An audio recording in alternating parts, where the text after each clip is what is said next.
Dalawang masasarap na ulam po tayo ngayon mga kaibigan. Palagay ko hindi nyo uurungan to. Masarap at talagang patok. So ang i-share ko po sa inyo, puchero. Ano po ba mas malaki? Talyase o kawa? Bahala na kayo, pero marami tayong lulutuin. O pagka mainit na yung mantika, de syempre igisa na natin yung bawang. Huwag niyong susunugin yung bawang. Idagdag na po natin yung ating sibuyas. Dagdag na natin yung pata. Ang 2 kilong pata. Hugasan nyo po ng mabuti. Tanggalin yung mga dugo-dugo. Pagkalagay nyo po ng pata sa kawali, timplahan nyo na po ng patis. Bahala na kayong magtimpla. Hindi ko naman alam kung maalat kayong kumain. Kasi po ako, maalat akong kumain eh. Haluin nyo lang po ng konti-konti. Pagkatapos, takpan nyo na. Give it a few minutes. Pagkatapos, buksan nyo, dagdagan nyo na po ng sabaw. Sabawan nyo na. Kukuluin nyo pa ito di syempre, kukunti yung sabaw, diba? So, damihan nyo na. Takpan nyo ulit. Kapag malambot na po yung inyong pata, idagdag nyo na po yung saging na sabaw. Idagdag na po natin yung pork and beans. Medyo marami-rami itong niluluto nating pucherong pata. So, 2 lata po ng pork and beans. Haluin nyo lang po ng konti para magkasama-sama yung pork and beans dun sa pata. Tapos, takpan nyo na. Siguraduhin nyo pong malambot na yung pata nyo bago nyo idagdag yung mga gulay. Maraming pata, so dapat isang malaking repolyo ang ilalagay natin. Yung malaking repolyo, hatiin nyo po yun sa 8 o kahit sa 10 para ang tawag doon, wedges. Ganyan yung pechay. Mahilig po ba kayo sa pechay? Ako mahilig po akong kumain ng pechay. Berde-berde yung pechay. Habichuelas or Baguio beans. Ako'y nababash kapag hindi ko sinasabi yung Baguio beans.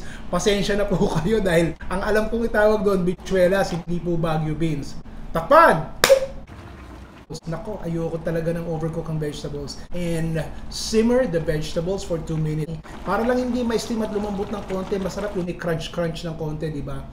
Ito pangalawa, bistik Tagalog. Nako, hindi nyo po urungan to, di ba? Pagmalakasan ng niluluto ni Ate Mayed, kaya maraming tinapang karning baka, marami rin po ang kalamansi. Pigaan nyo ng maraming kalamansi. Pagdating naman sa toyo, kayo na po dumiskarte kung gaano karaming toyo ilalagay nyo. Pagkatapos po ay lamasin nyo ng lamasin. Huwag nyo ibababad ng matagal at baka umalat. Siguro yung mga kalahating oras lang o 1 oras bago nyo po iprito. Lumambot yan. So gagawin natin, ibabrown lang natin, malasado lang ba? Pagkatapos yan, tanggalin nyo, ilagay nyo muna sa isang pinggan. Pagkatapos lagyan nyo ng sibuyas. Yung sibuyas half cook lang ha. Pagkatapos idagdag nyo na yung karne. O hindi pa tayo tapos, ilagay nyo yung pinagbabara nyo, idagdag nyo. Tapos lagyan nyo siya ng konting tubig dahil ang karne matigas pa, so lulutuin pa natin yan. Tapos takpan nyo. Pagka malambot na ng konti, lagyan na yan ng sibuyas. Ito yung raw na sibuyas, takpan.